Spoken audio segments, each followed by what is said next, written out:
Êtes-vous mal élevé? Faites le test en 2 minutes. Bonjour, je suis Anne Nagas, la fondatrice d'Apprendre les bonnes manières. Je vous propose un test.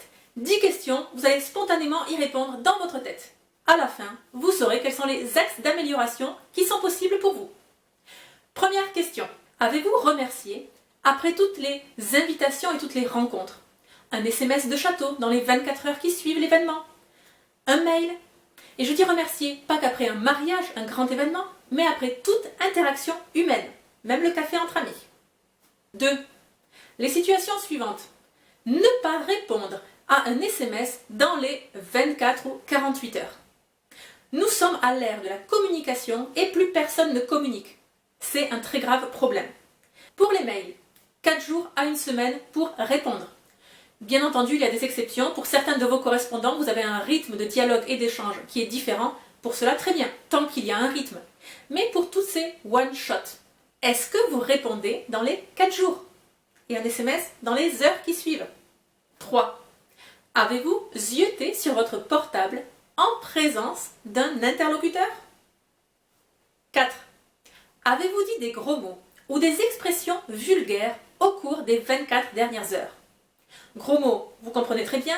Expression vulgaire, c'est au sens large. On va bouffer quelque part, ça me fait chier, je vais le tuer, etc. 5. Est-ce que vos invitations impliquent le fait que les invités doivent régler leur propre part? Une invitation suppose la gratuité. Si ce n'est pas le cas, faites des propositions de sortie. Et non, ce n'est pas qu'un jeu de mots, un terme différent. Les implications de cela sont bien plus graves. Je ne les développe pas ici. 6. Avez-vous signifié votre impatience à quelqu'un dans les dernières heures? Trépignement à la caisse, on bouscule un peu dans la cohue, on fait « allez, allez, allez, allez », typiquement français, ou encore des coups de klaxon, ou des soupirs d'exaspération quand vos collègues, vos amis, vos familles, vos enfants ne sont pas à votre rythme. 7. Avez-vous utilisé l'expression « à la bonne franquette » pour justifier votre relâchement comportemental? Je n'aime pas beaucoup cette expression. « À la bonne franquette » signifie que le degré de sophistication de la nourriture ne sera pas celui de l'Élysée, mais quelque chose de très simple. Bien.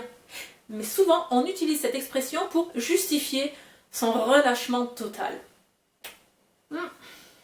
8. Avez-vous interrompu votre interlocuteur au cours des dernières heures?